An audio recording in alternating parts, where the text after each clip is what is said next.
nos âmes, Seigneur. Je le vois, le royaume messianique. Je vais bientôt régner sur cette terre. Je viendrai prendre possession de la terre que tu as créée pour ta gloire. Seigneur, nous te sommes encore reconnaissants. Merci de nous avoir choisis. Merci de nous avoir appelés. Merci que tu sois révélé à nous. Que nous puissions comprendre qui tu es pour nous, Seigneur. Et ce soir, nous n'avons pas manqué de te glorifier. Nous voulons encore communier avec toi, Seigneur. Autour de ta parole, mon Seigneur. Nous savons que ton esprit est présent ce soir parmi ton peuple. Parce que tu es celui qui a dit que là où deux ou trois sont assemblés à ton nom, Jésus, au milieu d'eux. Nous te savons déjà présents. Merci pour les louanges. Merci pour la joie. Merci pour la joie du salut. Merci pour les cris de joie, Seigneur. Merci pour la réjouissance de nos âmes. Merci de nous avoir libérés, mon Père, d'une atmosphère hostile à toi. Merci pour l'assurance que tu mets dans nos cœurs, Seigneur, mon Père. Gloire et honneur à ton Seigneur. Merci, Père bien-aimé. Oh, tu es vraiment notre Dieu. Seigneur, nous t'aimons de tout notre cœur. Viens-nous en aide, Seigneur, que nous sommes aimés comme il faut. Comme toi, tu nous as aimés. Laisse-nous aussi t'aimer, Seigneur. Merci pour ta présence. Merci pour cette consécration. Merci pour la joie de nos cœurs. C'est à ton honneur que nous chantons, Seigneur. C'est toi que nous exaltons dans une endroit. Nos âmes se réjouissent devant toi, Seigneur. Maintenant que nous voulons nous approcher de ta parole, nous voulons, Seigneur, oh Dieu, que tu la bénisses. Que tu nous accordes le contexte qui est le nôtre. Viens ouvrir ta parole ce soir. Viens nous parler, Seigneur. Car tu ne parles pas ta parole. Bénis-la alors qu'elle va être lue. Et toi, accorde le contexte qui est le nôtre. Où à nos oreilles, que nous puissions écouter comme pour les disciples. Dispose nos cœurs que nous puissions te recevoir. Où est-ce les lèvres de celui qui parlera? Place tes paroles avec exactitude sur les lèvres humaines, Seigneur. Et que ta parole soit proclamée par ton esprit. Merci, Seigneur, pour ton contrôle. Nous nous abandonnons sous ton contrôle encore une fois et plus. Reçois l'honneur, la gloire qui t'est due. Au nom de Jésus, que te demandons, mon Père.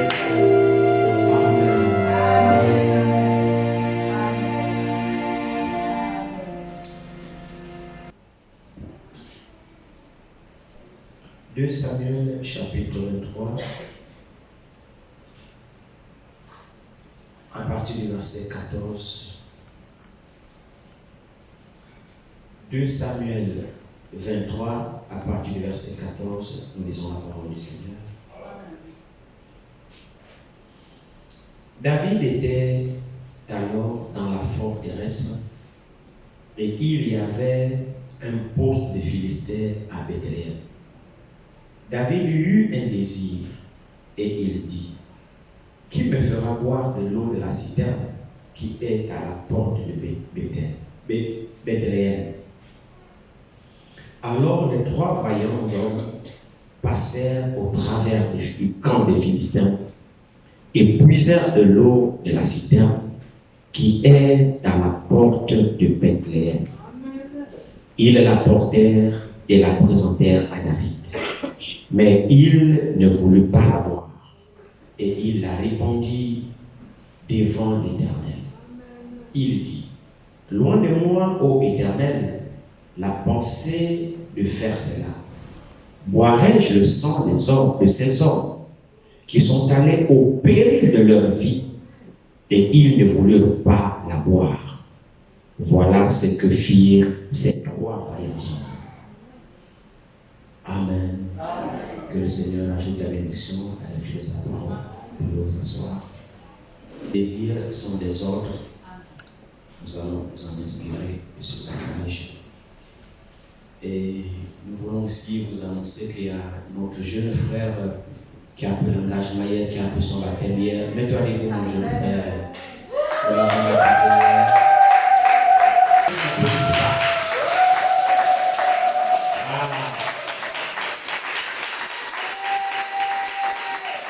C'est notre vaillant Dieu de soldats.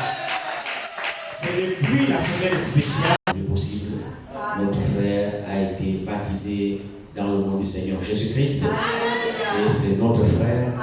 C'est le fils de notre bien-aimé frère Eusèbe qui a pris l'engagement hier. Donc il est le bienvenu au club. C'est notre frère. Il est vraiment le Seigneur, ce jeune garçon. Tu peux t'asseoir, mon garçon. Nous prions que dès ce jeune âge, avec la fougue qu'il a, que le diable ne puisse pas le détourner. Qu'il puisse persévérer comme ça jusqu'à l'arrivée du Seigneur. Amen. J'aime bien voir les jeunes zélés comme ça. Et c'est très bien. Si aussitôt on peut donner notre jeunesse à Christ, ça nous épargne de beaucoup de choses. Dès le jeune âge, on se donne déjà au Seigneur. On grandit sous la protection du Seigneur, loin de la débauche, loin de la souillure, loin de tout ça. C'est vraiment une grâce. Mais nous savons qu'avec cet âge aussi, l'adolescence, le diable viendra avec les pressions de la vie embêter. Mon jeune garçon, tiens ferme. Amen. Tiens ferme, le Seigneur est avec toi. Amen. Amen. Et je tiens à vous rappeler que notre sœur Annette a été internée. Le roi David, cet homme, selon le cœur de Dieu, qui a connu une marche assez difficile en Israël avec son peuple. Et nous savons que c'est Dieu qui l'a choisi, c'est Dieu qui l'a oint, c'est Dieu qui l'a établi roi. Alors ainsi, c'est une scène, une histoire, pendant qu'il était là, roi, ainsi de suite et tout. Et suite à sa faute, il a été destitué roi, il a eu beaucoup de problèmes, et il a été chassé du trône par son propre fils. Et David est parti, il fuyait dans les cavernes. Donc l'histoire que nous lisons ici, il fuyait Absalom, son propre fils. Dans les cavernes, il se cachait, et puis les Philistins aussi avaient occupé les zones à Bethléem, comme l'Écriture le dit ici, Bethléem c'est la ville de David. Alors David est dans cette fuite, lorsqu'il était dans la caverne, ainsi de suite. De là-bas, plus qu'il était roi en Israël, à Bethléem étant sa ville, à Bethléem il y avait un puits. Et ce puits-là avait une qualité d'eau. Et cette qualité d'eau était très pure, une très bonne eau que David aimait souvent boire. Alors, plus qu'il était à Bethléem, il fuyait, il était dans les cavernes, ainsi de suite. Là-bas, pendant qu'il était, il a eu soif de cette eau. Il a eu soif de boire cette eau. Alors, lorsqu'il a eu soif de boire cette eau, il a exprimé une pensée, comme ça, il a eu un désir comme ça, et puis il a exprimé ce désir. C'est là où nous avons lu ici, à partir du verset 14, il dit, David était alors dans la forêt terrestre, et il y avait un poste des Philistins à Bethléem. Donc, Bethléem, il y avait des Philistins là-bas, et nous savons que les Philistins sont les ennemis d'Israël. Et Bethléem, c'est la ville de David. Alors, David eut un désir, et il dit, qui me fera boire de l'eau de la citerne qui est à la porte de Bethléem? Or, Bethléem, à la porte même de Bethléem, à la porte même là, se trouvait un poste des Philistins, et c'est là où se trouvait l'eau de la citerne dont David voulait boire. Donc, l'endroit là, c'était le péril. Les Philistins étaient là. Et David voulait boire cette eau. Et cette eau-là se trouvait exactement à cet endroit. Alors, la Bible nous dit ici, reprenons un peu plus haut ici, un peu plus haut, commençons à partir du verset 13. À partir du verset 13. Regardez très vite. 3 des 30 chefs descendirent au temps de la moisson et vinrent auprès de David, dans la caverne d'Adullam, lorsqu'une troupe de Philistins campait dans la vallée de Réphaïm. David était alors dans la forteresse et il y avait un poste de Philistins à Bethléem. David eut un désir et il dit, qui me fera boire de l'eau de la citerne qui est à la porte de Bethléem? Alors les 3 vaillants hommes passèrent au travers du camp des Philistins et puisèrent de l'eau de la citerne qui est à la porte de Bethléem. Ils la portèrent et la présentèrent à David. Mais il ne voulut pas la boire et il la répandit devant l'Éternel. Amen. Alors cette histoire ici est tellement touchante. Pendant que je méditais toute la journée, j'ai eu une petite pensée. C'est une histoire tellement touchante. Donc David, comme le texte le dit, dans la caverne, ainsi de suite, ce qui est arrivé à David, comme je l'ai dit, Bethléem, Absalom a pris la royauté, a conspiré contre son propre père, et il a chassé David du trône. David a quitté le trône, il n'a pas résisté face à son fils, il a fui. Et dans cette fuite de David, suite au péché qu'il a eu à commettre, Dieu a décidé de le punir. Et tout ça, c'était la punition, le châtiment qui est tombé sur David par rapport au péché qu'il a eu à commettre. Et David, en fuyant son propre fils, il y a eu une partie alors d'Israël. C'est ça par contre qui m'a beaucoup marqué pendant que je méditais. Il y a eu une partie, il était roi, surtout d'Israël. Alors il y a eu une partie quand Absalom a conspiré pour venir prendre le royaume. David s'est enfui. Mais quand David s'est enfui, Absalom avait déjà soulevé une partie d'Israël contre David le roi. Et nous voyons qu'il y avait une partie qui lui était restée fidèle. Et quand David a quitté le trône, il y a une partie qui est allée avec lui. Ça par contre quelque chose vraiment d'important que nous devons voir. Or, lorsqu'Absalom vient, Absalom avait le vent poupe. Absalom, par conspiration, avait réussi à détourner une grande partie du peuple contre David. Il a rayé une grande partie du peuple pour lui. Et le peuple l'a proclamé roi. Et il a commencé à régner. Il a pris le trône de son père. David est parti. Et quand David part, il y a une partie qui est allée avec lui. Or, le peuple pouvait rester vomir David.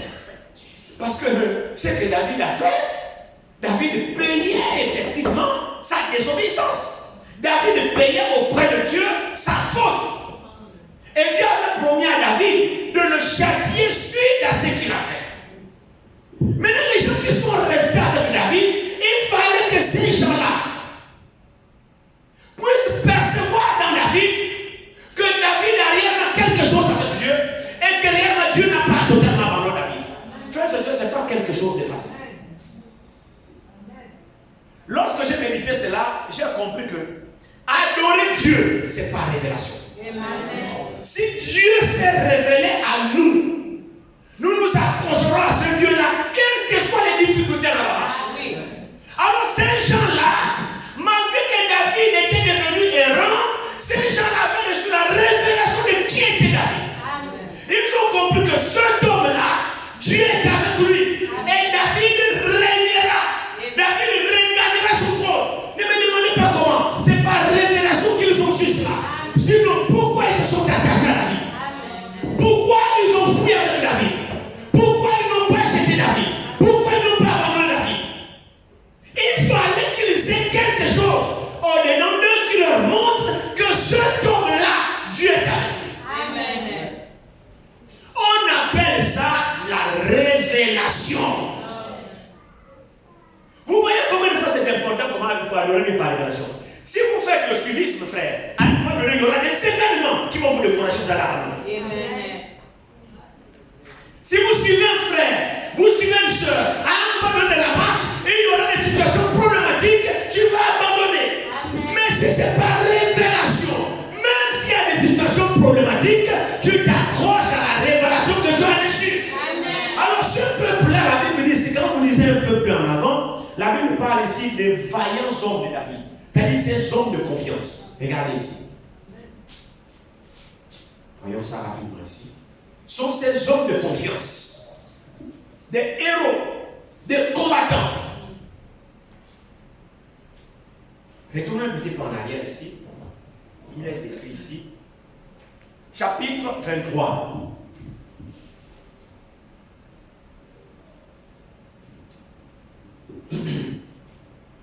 Verset 8. Voici les noms des vaillants hommes qui étaient au service de David. Donc au service de David, il avait des vaillants hommes. Quand on appelle vaillant, ce n'est pas des peureux. Quand on appelle vaillant, c'est des courageux. Quand on appelle vaillant, c'est des gens qui ne reculent devant aucun obstacle. Quand on appelle vaillant, c'est des gens qui sont déterminés pour une cause. Alors les gens qui entouraient David, c'était des gens qui étaient déterminés à la cause. C'était des vaillants, c'était des combattants. Ils étaient déterminés. Tous avaient la révélation de qui était David.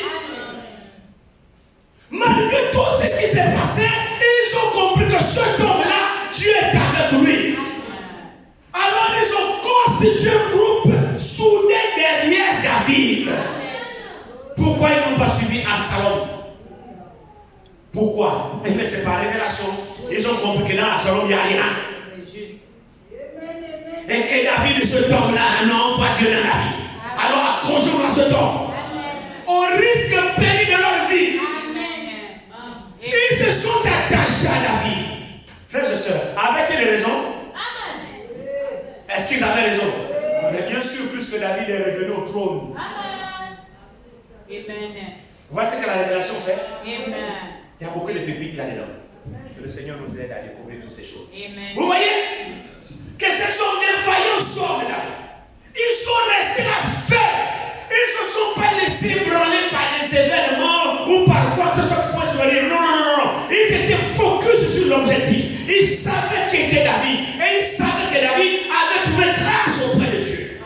Alors ils sont restés avec David. Mon frère, ma soeur, quand vous vous tenez aux côtés d'un homme de Dieu, vous vous tenez aux côtés de Dieu. Et ce Dieu-là ne vous décevra jamais. Alors David, évidemment, dans sa caverne, la Bible alors nous parle de ce témoignage. Plus qu'il était loin de Bethléem, il était privé de cette de la citerne. Alors la pensée lui est venue. Il a dit, qui me fera boire de ce vase? Il n'avait plus accès là-bas. C'était au risque de perdre leur vie parce que les Philistins étaient là-bas. Alors dans sa fuite, lorsqu'il était dans la caverne, il exprimait ce désir dans son cœur. Il voulait boire cette eau douce là.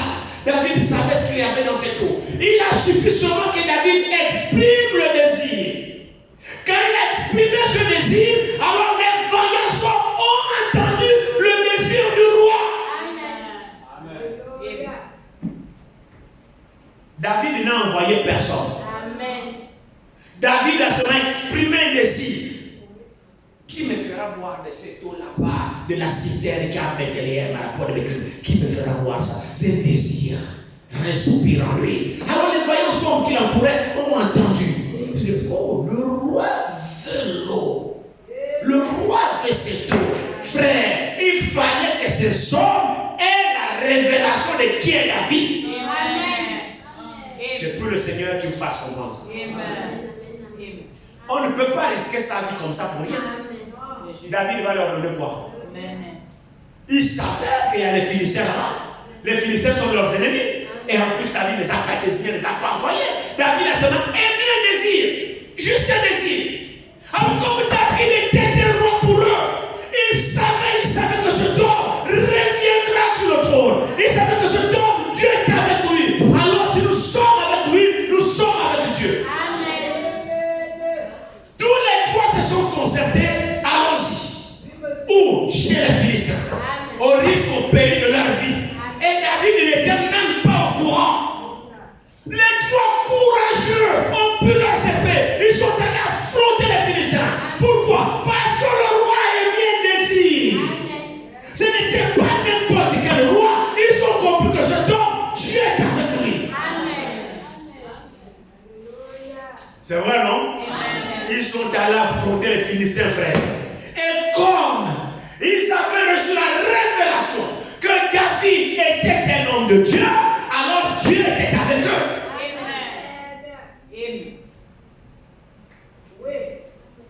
Sinon, qu'est-ce qui les a délivrés des Philistins? Mais c'est le Dieu de David.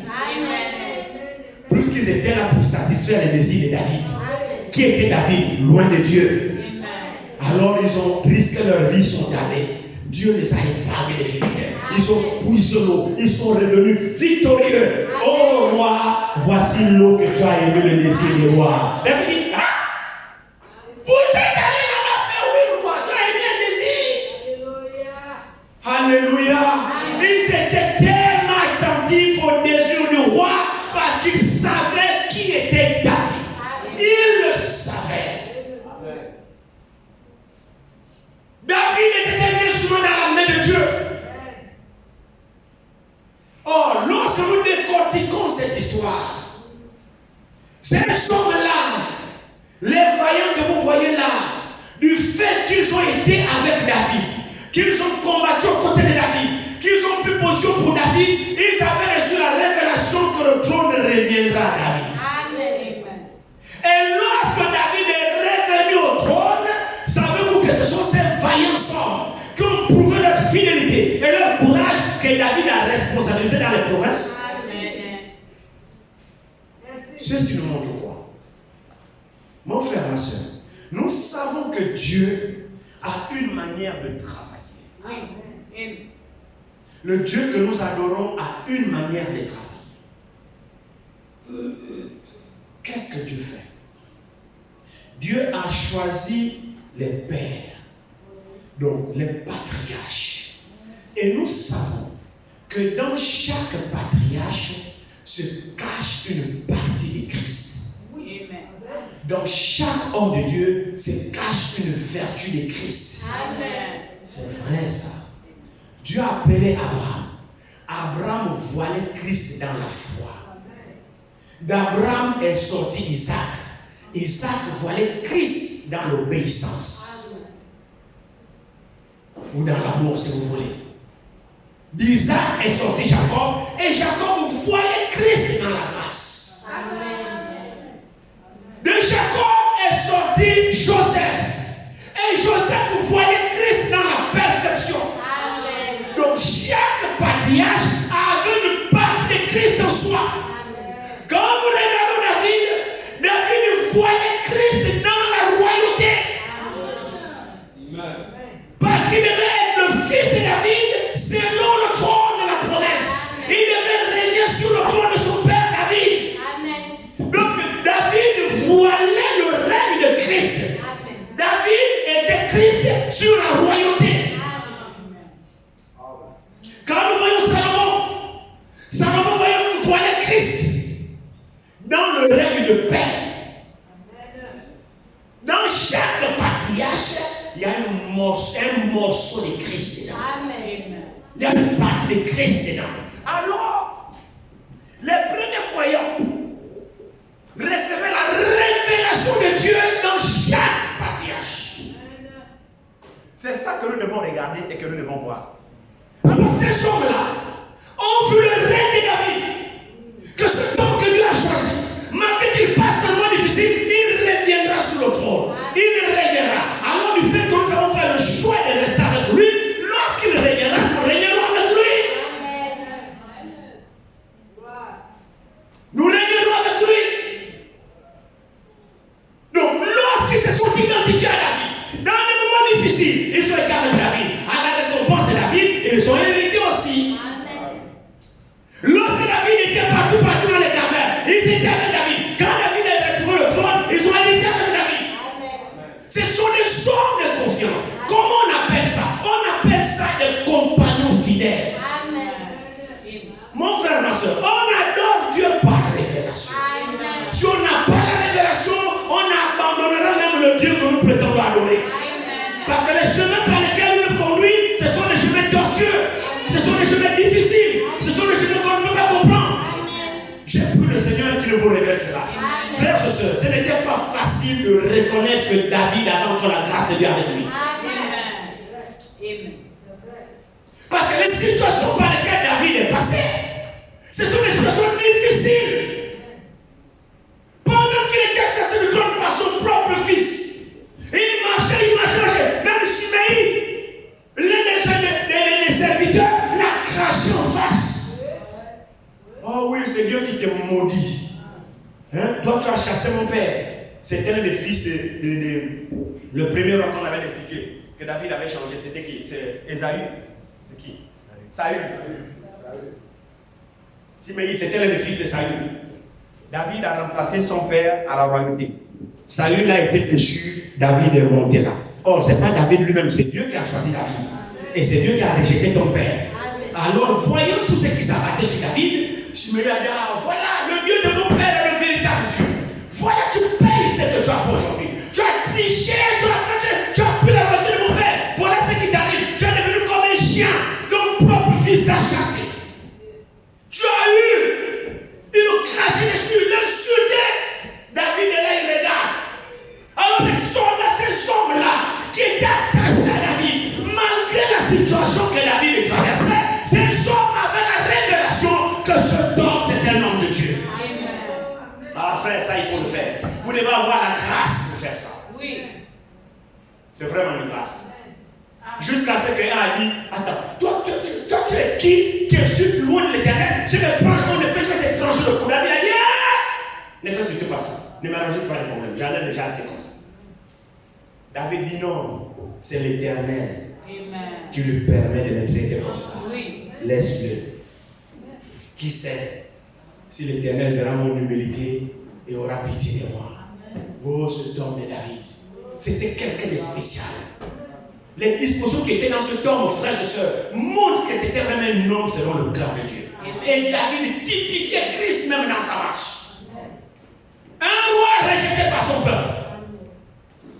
Et nous voyons plus tard, 800 ans, lorsque Christ vient, qui est le fils de David, Christ aussi était un roi. Nous avons vu cela dimanche. Il est né roi.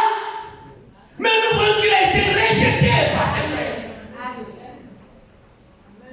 Est-ce que c'est vrai? Amen. Il est né roi. Les Écritures nous montrent qu'il était né roi. Amen. Hein? Son règne n'aura pas de fin. Amen. Il était né roi. Amen. Mais quand il était né roi, hein, est-ce qu'il a été reçu par son peuple? Non. Il a été rejeté. Amen. Nous voyons que David, Christ, plus tard, 800 ans, a pleuré sur Jérusalem, sur la même montagne que David, son père, son ancêtre, a été rejeté. Il pleurait sur Israël.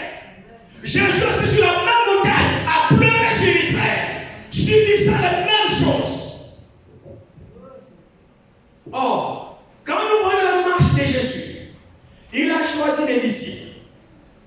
Comment savoir que Jésus était le Messie? C'est par révélation. Amen. Comment savoir que Jésus, cet homme-là, c'est vraiment celui que Dieu a envoyé? C'est par révélation. Amen. Mon frère, ma soeur, les questions de la révélation, c'est la base de toute adoration. Amen. Amen. Le juif n'était pas un peuple incrédule. Amen. C'était le peuple de la loi. Amen. On les appelait le peuple de la loi, le peuple de l'écriture. C'est ça les juifs. Parce que la loi, les cultes, les ordonnances leur avaient été adressées. Donc ils étaient assis dans la parole. Mais sauf que quand Jésus vient conformément aux Écritures, ils ne l'ont pas reçu. Amen. J'ai fait un vagabond dans la rue de Jérusalem. Il marchait de gauche à droite. Il dit les renards ont les tanières, les oiseaux les nids. Mais le fils de l'homme n'a même pas un endroit où repose sa tête. A dit que c'est lui le roi des Juifs. Qui pouvait le croire? Alors les gens qui le suivaient, c'était des gens de sans importance. Amen. Ces disciples, ce n'étaient pas des gens distingués. Amen. Mais c'était pas comme des gens courageux. Amen. Amen.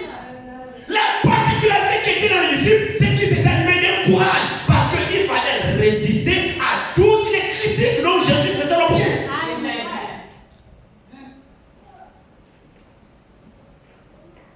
Marchait de gauche à droite.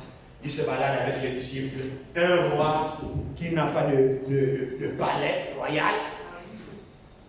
Mais quand même, c'est un roi. Amen. Il marche de rue debout avec les disciples qui le suivaient, qui Amen. avaient reconnu que oui, c'était vraiment le Fils de Dieu. Amen. Il marchait avec lui debout. Celui-là, c'est un roi. Oui, c'est un roi. Amen. Ah, comment est-il le roi? Non, c'est un roi. Il fallait la révélation pour s'approcher. Vous savez, nous sommes là ici aujourd'hui, on adore Jésus de façon spirituelle. Il n'est pas physiquement parmi nous. Nous tous qui sommes là, si on aurait vu l'aspect de Jésus de façon physique et croire que c'est vraiment lui le Messie, c'est une grâce. Amen. Parce que la Bible dit dans Isaïe, que son aspect n'avait rien pour nous plaire. Amen. Donc son aspect physique n'avait rien pour nous plaire. Amen. Rejeté, abandonné des hommes. Il n'était pas beau. Physiquement, son aspect n'avait rien pour nous plaire. Mais c'est quand même le roi. C'est lui le roi. Amen. C'est lui le Messie. Amen. C'est lui le libérateur. Amen. Il faut la révélation pour le reconnaître. Amen. Alors, ces disciples, ces serviteurs de David ont reçu la révélation de qui était David. Ils ont reçu la révélation que cet homme, malgré ce qu'il traverse, reviendra sur le trône. Amen. Amen. Reviendra sur le trône. Alors pour cela, il fallait qu'ils combattent. Il fallait que leur vie ne pèse pas à leurs yeux. Amen. Il ne fallait pas qu'ils prennent, ils tiennent pour importante leur vie. Amen. Au détriment du roi. Amen. Qu'est-ce que je vais dire? Je suis en train de vous dire ceci. Que lorsque David, vraiment votre attention, lorsque David a exprimé le désir de voir cet homme, c'était le désir du roi. Et eux avaient la révélation que cet homme régnera. Amen. Ils avaient cette révélation que cet homme régnera. Mais l'eau qu'il a exprimé de voir se trouve au milieu du danger. Donc, il y avait des risques de perdre leur vie. Amen. Ils avaient des risques de perdre leur vie à aller chez les Philistins, puiser cette eau. Les conséquences, c'est quoi? C'est le risque de mourir, de perdre leur vie. Mais s'ils perdaient leur vie, c'était à cause de qui? Amen.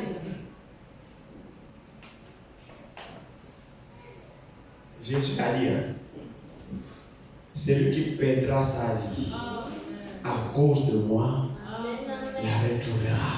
Amen. Amen. Amen. Celui qui perdra sa vie à cause de moi, la retrouvera. Pourquoi ces hommes sont arrivés jusque-là? À risquer leur vie. C'est parce qu'ils ont reconnu à David, le roi. Ils ont reconnu à David que Dieu était avec lui. Amen. Et d'ailleurs, pour votre information, c'est pas n'importe qui devient roi. Amen. Même dans les histoires du monde, pour être roi, il faut que vous méritez une œuvre, une action qui soit salutaire pour la nation et que toute la nation vous soit redevable. Amen. Ah oui, hein?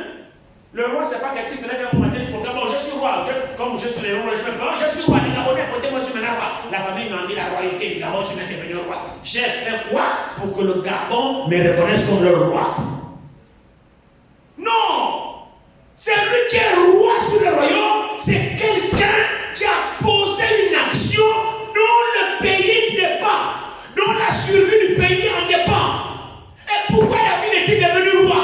Mais simplement parce que l'action que David a posée, David a libéré Israël. Amen. Alors tout Israël lui était redevable. Amen. Donc David, en devenant roi, il n'a pas usurpé le titre à Saül.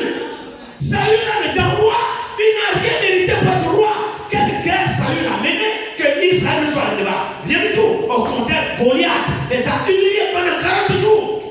Alors David, en risquant sa vie pour libérer Israël, il a fini par délivrer Israël de la main de Goliath. Amen. Alors c'est normal que David soit roi. Amen. Parce qu'il a livré sa vie pour libérer tout un pays.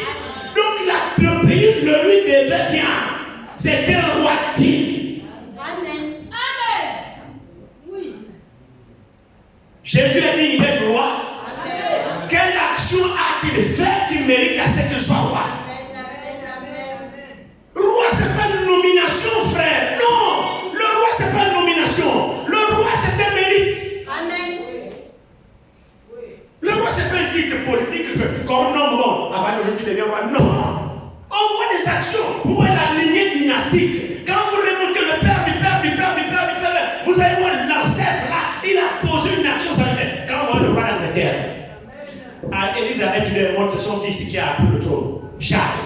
Si vous remontez dans l'histoire de la Grande-Bretagne, vous allez voir que la famille de la reine Élisabeth là a joué un rôle pour la libération de la Grande-Bretagne. Et ce royaume-là s'étend jusqu'en Écosse. Où est le pays où il y a que le premier ministre, il n'y a pas de président là. La place est réservée au roi. La Grande-Bretagne n'a pas de président, ils n'ont que le premier ministre. Parce que la nation, le royaume est redevable à la famille d'Élisabeth là. Hein? La famille est redevable pour tout ce royaume-là, lui est redevable jusqu'au Canada. Le Canada n'a pas de président. Le roi d'Angleterre règne jusqu'au Canada. Amen. Canada, il n'y a que le premier ministre. Ça veut dire qu'ils ont posé une action qui était salutaire au point jusqu'à notre époque de la révolution des indépendances, du développement qu'on a aujourd'hui, que ce grand pays-là soit toujours redevable au trône du roi d'Angleterre. Ce n'est pas une nomination. Amen. Non, ce n'est pas une nomination, frère. Donc, quand on est roi, vous devez mériter la royauté. Amen. Alors, ces gens-là, malgré ce qui est arrivé à David, ils ont compris que non, David a risqué sa vie pour nous libérer. Amen. Alors ils se sont attachés à David parce qu'ils savaient que David regagnerait le trône par révélation. Alors ce sont des types et des hommes que nous voyons, comme je l'ai dit. Nous pouvons voir Christ dans David. Nous pouvons voir Christ dans David. Ces hommes-là, de qui les désirs de David étaient devenus des hommes, ce sont des hommes qui ont reconnu en David la main puissante de Dieu sur lui.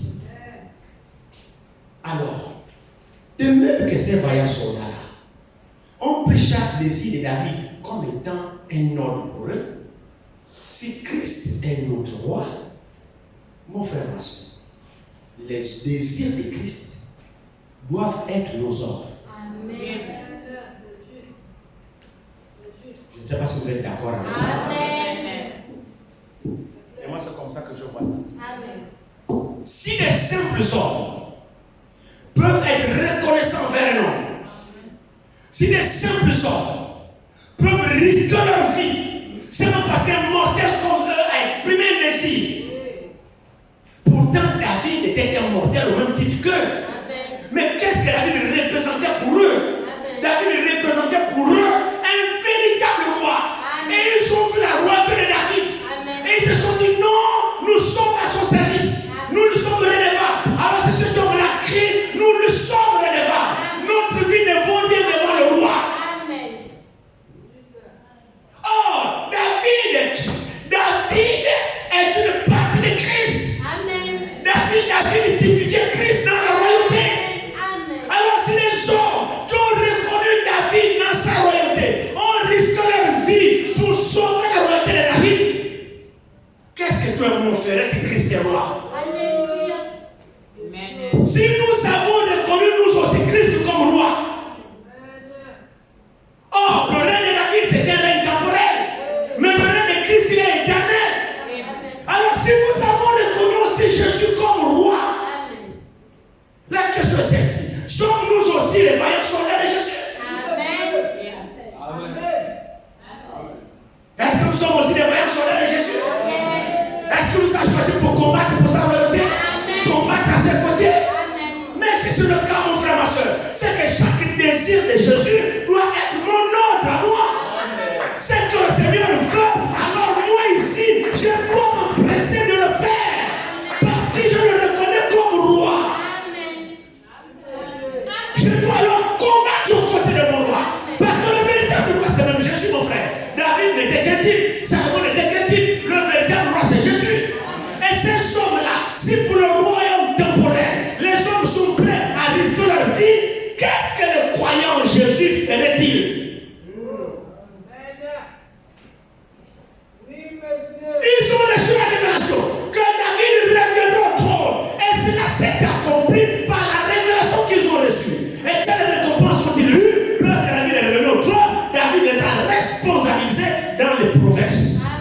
Parce qu'ils ont combattu aux côtés de David. Si Christ est notre roi, à moins qu'il ne le soit pas, mais si Christ est notre roi, as-tu des désirs aussi? Si Christ est notre roi, régnera-t-il? Tu as reçu la révélation que Jésus régnera?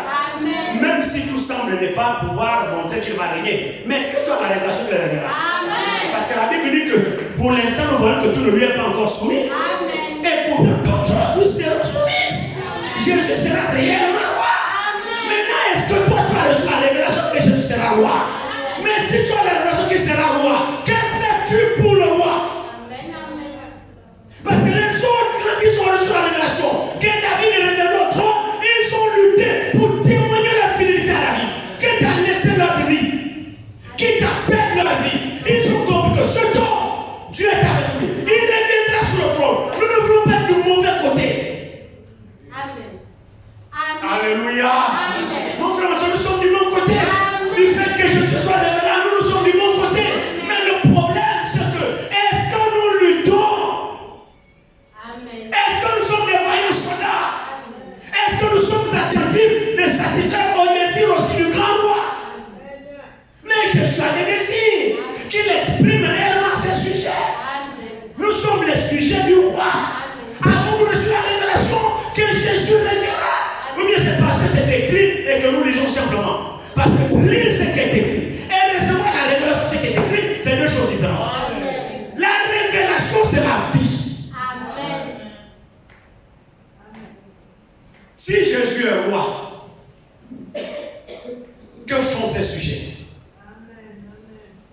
nous voyons ce que le sujet des David ont fait.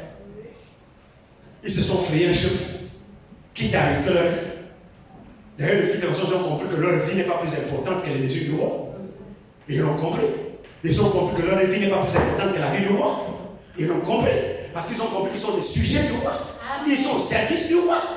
Mais c'est sûr et certain, le roi règne sur les gens. Le roi règne sur les sujets. Donc la vie du roi est plus importante.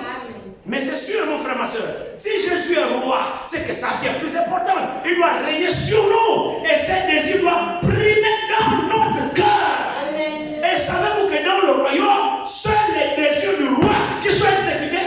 Amen. Yeah. Est-ce que vous savez que dans un royaume, c'est ce que le roi dit qui doit être fait? Amen. Dans un royaume, il n'y a pas de démocratie. Amen, amen. Non. C'est un royaume. C'est le roi qui règne. Il n'y a pas de démocratie dans un royaume. Amen. C'est la loi du roi qui règne. Amen. C'est ça le royaume. Le royaume veut dire un roi et les sujets. Amen. Et tous les sujets sont aux ordres du roi. Amen. On ne conteste pas les ordres du roi. Amen. Et les sujets sont attentifs au désir du roi. Amen. Alors si Jésus est notre roi, mais nous devons être attentifs à ses désirs. Amen. Nous devons être attentifs à ce qu'il veut. Amen. Qu'est-ce qu'il veut? Qui régnera, mon frère, ma soeur? C'est des vaillants qui régneront. Ce n'est pas des poltrons qui régneront. Ce n'est pas des paresseux qui régneront. Vous croyez que Jésus est roi? Amen. Regardez ici. Prenons un peu l'Apocalypse. On va lire les derniers versets. Apocalypse chapitre 2 ici, la lettre qui est écrite au premier âge de l'église qui est Éphèse. Écrit à l'ange de l'église d'Éphèse. Nous sautons, nous venons au verset 7. Que celui qui a des oreilles entende ce que l'Esprit dit aux églises. Amen. À celui qui vaincra, je donnerai à manger de l'arbre de vie qui est dans le paradis de Dieu. Avez-vous entendu ça? La promesse, la récompense est faite à celui qui vaincra. Donc, dans chaque âge, c'est Jésus qui appelle. Ici, il s'agit de l'église. Et Jésus est le roi de l'église. Donc, Jésus doit récompenser plus qu'il va régner. C'est sûr et certain que tu crois ou que tu ne crois pas, Jésus va régner. Et quand Jésus va régner, son règne est éternel. Et il ne régnera pas seul. Il régnera avec les vainqueurs. Regardez ici. Je réponds ce verset. Que celui qui a des oreilles entende ce que l'Esprit dit à l'église. À celui qui vaincra, je donnerai à manger de l'arbre de vie qui est dans le paradis. Ça, c'est la récompense faite aux vainqueurs du premier âge de l'église.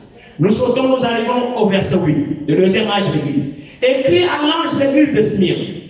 Nous arrivons au verset 11. Que celui qui a des oreilles entende ce que l'Esprit dit aux églises. Celui qui vaincra n'aura pas à souffrir la seconde mort. Donc les promesses sont toujours faites aux vainqueurs, jamais aux vaincus. Nous sautons, nous arrivons au verset 12. Nous sommes à l'âge de Pergame. Écrit à l'ange de l'église de Pergame. Nous arrivons à la fin, ici la récompense. Verset 17. Que celui qui a des oreilles entende ce que l'Esprit dit aux églises. À celui qui vaincra, je donnerai de la manne cachée. Et je lui donnerai un caillou blanc. Et sur ce caillou est écrit un nom nouveau que personne ne connaît, si c'est celui qui le reçoit. Amen. Lisez tous les âges jusqu'à l'âge là où c'est. Vous allez remarquer que la récompense est promise toujours aux vainqueurs. Or, dans un âge, l'Écriture dit il y a beaucoup d'appelés, mais peu de élus. La récompense est réservée aux vainqueurs. Or, quand on parle de vainqueur, mon frère, ma soeur, il s'agit de quoi? Comment allez-vous vaincre sans combat? Amen. Qui dit vainqueur, dit combat. Amen. Et à l'issue du combat, j'ai sorti gagnant. Amen. C'est pourquoi on appelle vainqueur. Amen. Je répète,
plan de l'ennemi. Dans ton âge, si tu veux vaincre, prête premièrement attention à ce que l'Esprit dit. Lorsque tu auras prêté attention, c'est-à-dire obéissant. Amen. Quand tu seras obéissant à ce que l'Esprit dit, dans ce que l'Esprit dit, il révèle le plan ennemi.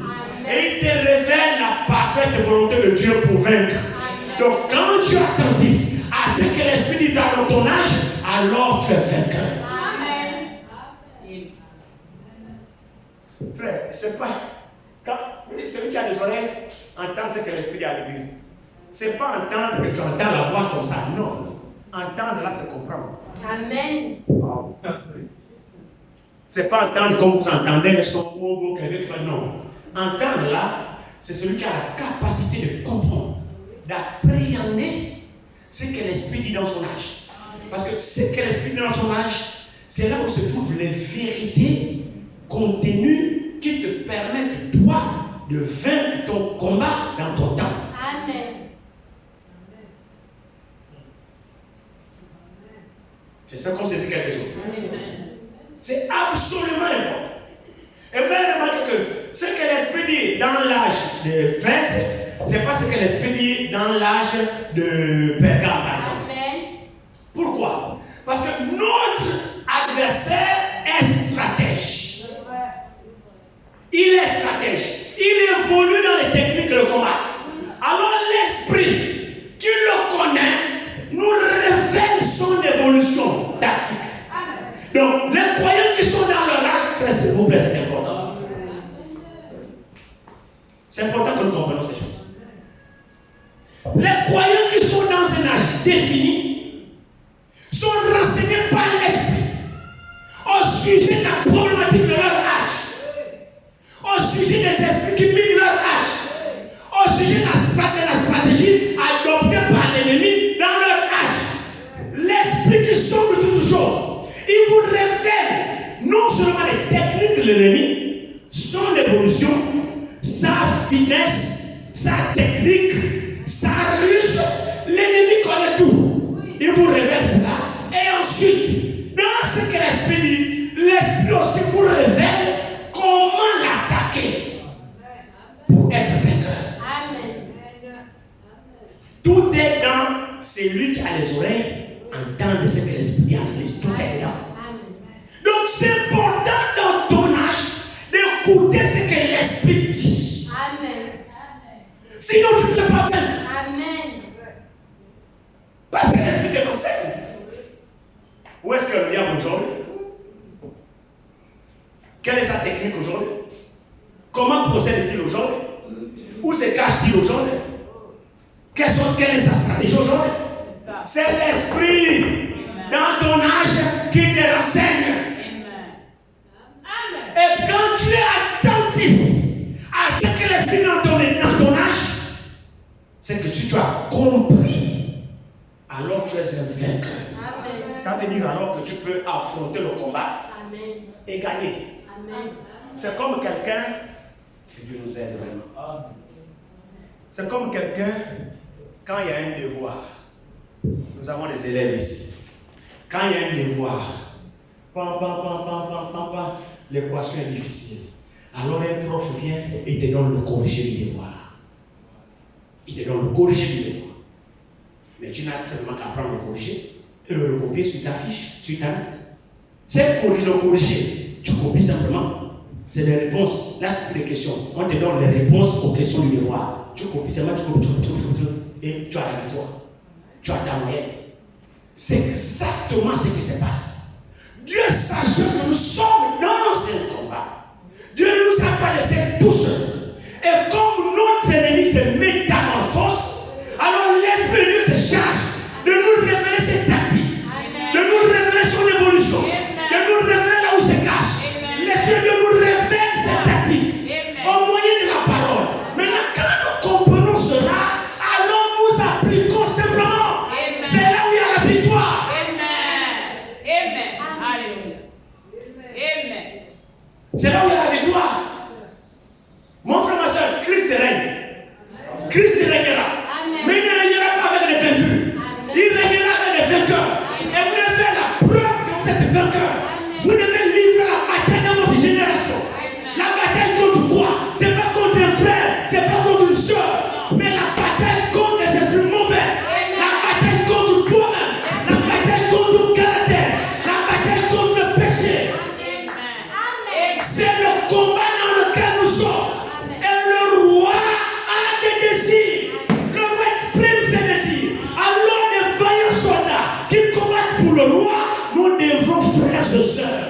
n'est pas préserver notre vie. Oh, à Jésus.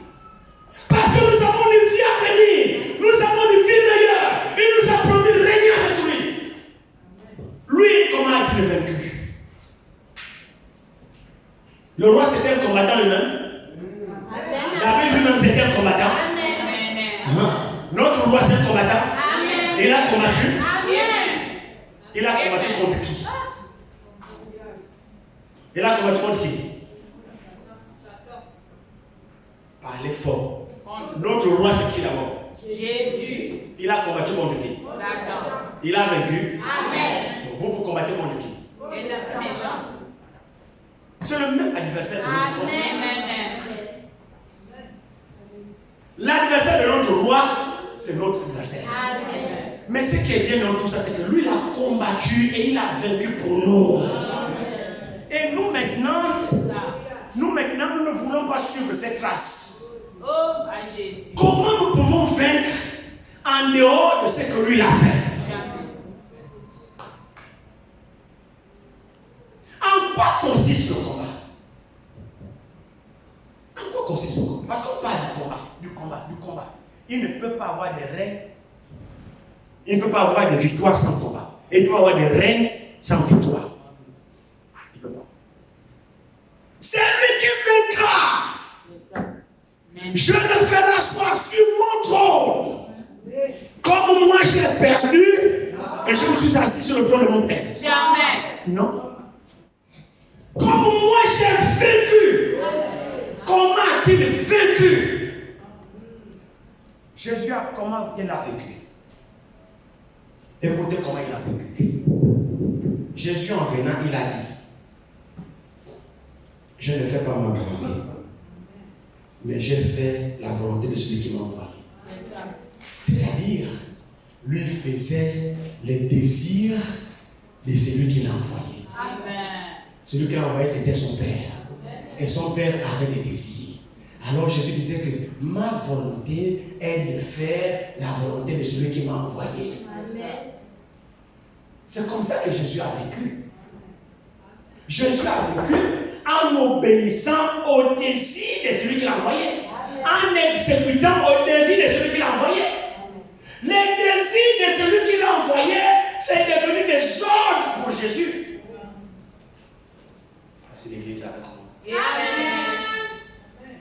Les désirs de Dieu étaient devenus les ordres pour Jésus. Jésus n'a appliqué que les désirs de celui qui l'a envoyé. Non, les désirs de Dieu étaient les ordres pour Jésus. Les désirs sont les ordres. Et même nous voyons devant Gethsemane,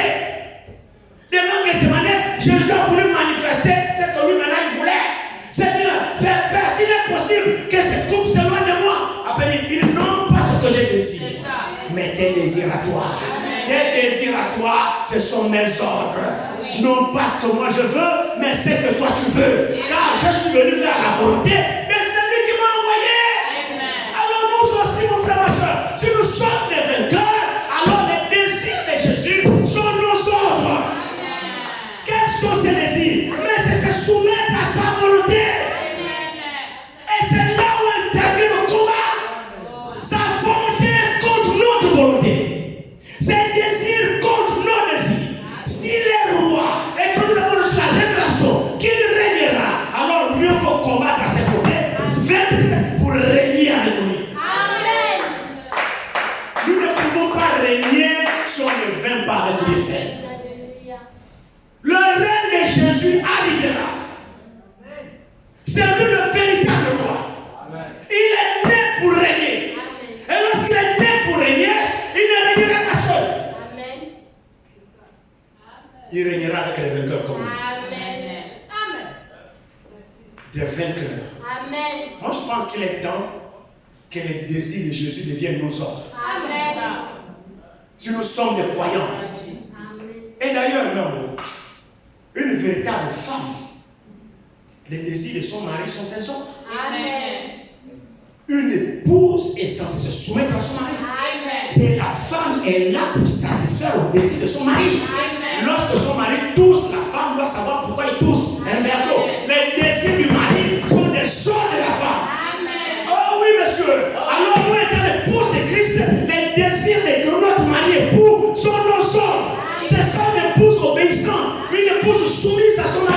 en toute chose. C'est une épouse qui est attentive à chaque désir émis par son mari. Alors si nous sommes l'épouse de Christ, nous devons être attentifs à chaque désir émis par notre époux. Notre époux c'est Jésus et Jésus est la parole. Ce qu'il nous dit, alors c'est ce que nous sommes censés faire. Ce qu'il ne veut pas, nous sommes censés obéir. C'est vrai, frère. C'est ça les vainqueurs. Tes désirs sont mes ordres. Les désirs de Jésus doivent être des ordres de croyants. C'est-à-dire qu'on ne doit pas négocier avec ça. Si on dit qu'on est croyant, on ne doit pas négocier. Jésus a émis un désir, le croyant doit l'appliquer. Alléluia. Lorsque je pose une femme, je m'attends à ce que cette femme soit soumise à mon coutume. Lorsque je dis, je ne m'attends pas à ce qu'elle discute avec moi. Une femme qui discute avec son mari, elle a une disgrâce. Elle ne sait même pas pourquoi son mari a été.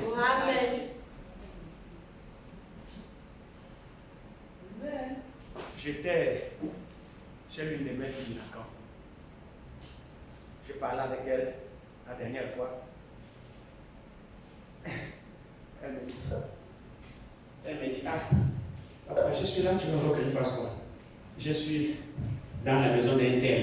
Je garde le nom, c'est pour là je vous connais. Je suis dans la maison d'un tel, je suis là, je suis logé, nourri. Je suis à son service, tu peux déjà y aller. Je dis, mais c'est très bien, que Dieu te bénisse. Tu es effectivement logé, nourri pour être à ses ordres. C'est ça. Tu es logé, nourri pour être à ses ordres. Mais nous aussi, nous sommes logés, nourris par Jésus.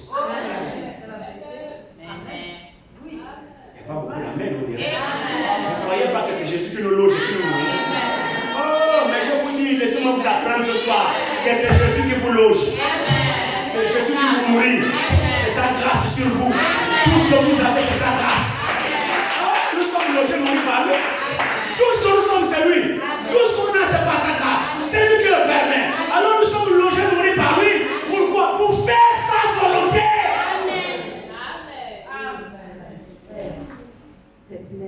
C'est la vérité. Tes désirs sont des ordres. Les serviteurs de David. David a seulement émis un désir. Qui me fera boire l'eau qui est dans la citerne de Bethléem? Les vaillants soldats, pas les peureux. Oh, il y avait beaucoup de gens qui étaient certainement là, qui ont entendu le désir du roi et qui ont vu des difficultés parce qu'ils savaient que le bruit, le Philistin, moi, je vais mourir. Il y a beaucoup de choses qui rentrent en ligne de compte là. Il y a beaucoup de considérations. Ce que David a aimé comme désir était difficile, humainement parlant. Il y a des risques de fortes chances de laisser tes plumes en Irlande. Mais ces trois-là avaient une particularité. Premièrement, ils n'ont pas considéré leur vie plus importante que les désirs du roi. Au contraire, pour eux, mourir pour le roi, c'est une gloire. Au moins, ils savent qu'en allant, même si on nous tue, au moins on saura que si on est mort, c'est parce qu'on a voulu satisfaire le désir du roi. C'est ça que vous suivez là. Alors il fallait qu'ils soient armés de courage. Ils savaient, connaissant ça. C'est des Philistins. Mais aussi, c'est que Dieu nous demande. À certains moments, on n'arrive pas à le faire parce qu'on veut sauver notre propre vie. C'est ça. Il y a des choses à certains moments que nous estimons plus importantes que le désir du roi. Que nous ne voulons pas nous en débarrasser, que nous ne voulons pas laisser poursuivre. Ce que je veux dire. Ça va de soi. Mais ces trois vaillants, premièrement, ils avaient le qualificatif de vaillants, c'est-à-dire qu'ils étaient courageux. Leur vie importait peu. C'est la vérité, frère. Il fallait qu'ils sous-estiment leur vie. Il fallait qu'ils n'aient pas une trop haute opinion de leur vie par rapport à leur roi, duquel ils étaient en service. C'était leur roi. Ils étaient au service du roi. Maintenant, moi, je ne sais pas si tu es au service du grand roi, toi aussi. Qui est au service du roi ici. Et pourquoi veux-tu considérer ta vie par rapport à la vie du roi? Pourquoi ta vie est-elle si importante par rapport au désir du roi? Normalement, non. La vie du roi Hein, la vie du roi est censée être plus importante Amen. que la vie du sujet. Amen. Et puis c'est vrai en plus. Regardez un peu les hommes élevés en dignité parmi nous. Il y a des gens qu'on appelle des cobayes. Leur vie n'est pas importante par rapport à la vie du président. Oui. Est-ce qu'on est bien d'accord? Amen. Mais oui, ils sont des cobayes. C'est-à-dire le président est dans la voiture, il y a un cobaye qui est là. Il bat la vitre. Là où il y a le président, la vitre là, lui il se tient là. La vitre comme ça, même si il tire, c'est lui que lui il meurt pour protéger le président. Pourquoi? La vie du président est plus importante que sa vie. Amen.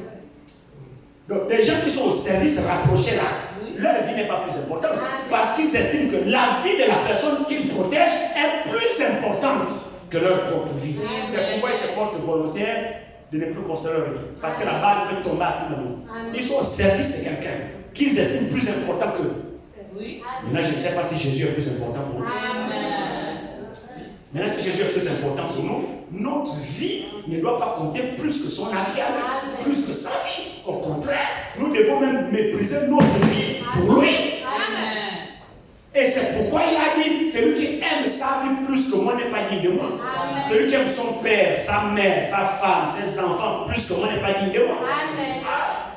Donc ça veut dire que la vie de Jésus est plus importante que ma vie. Amen. Mourir pour lui m'est salutaire. Amen. Ces trois voyants, mourir pour le roi leur serait salutaire. Mourir pour le roi nous est salutaire. Mourir pour Jésus nous est salutaire. Perdre notre vie pour sa vie nous est salutaire. Oui, mon frère, ma soeur. Soyons au service du grand roi. Il régnera avec les vainqueurs. Amen. Veux-tu être dans la troupe des vainqueurs? Amen. Combat pour vaincre. Amen. Lutte contre tout ce qui fait en sorte que tu sois perdant. Amen. Sans cela qu'est ton combat. Amen. Si Jésus est notre roi, et si nous sommes ses sujets, nous devons vaincre pour lui. Amen. Nous devons considérer sa vie plus que la nôtre. Amen. Et ses désirs doivent être nos ordres. Est-ce qu'on est d'accord avec ça? Bon, si vous n'êtes pas d'accord, vous pouvez toujours dire. Est-ce que les ordres de Jésus, les désirs de Jésus sont nos ordres? Amen. Normalement, non. Amen. Oui ou non? Amen. Maintenant, qui ce soir va accepter de dire Seigneur, je veux que ce soir à partir d'aujourd'hui, que tes désirs à toi, pas pour moi là, parce que moi je veux, mais que tes désirs deviennent mes ordres. Qui est prêt pour faire cet engagement? Amen. Alléluia. Amen. Si on est prêt, on se lève, on va prier sur ça. Amen. Et tout verra. Amen. Nous allons nous tenir debout et nous allons adorer notre Dieu. Dans un esprit d'adoration, nous allons chanter le 119, le lys de la vallée, dans un esprit d'adoration. J'ai trouvé en Jésus l'ami qui est autre chose pour moi. C'est le plus beau d'entre aimé pour mon âme. Il est le lys de la vallée et en lui seul je trouve ma purification et ma guérison.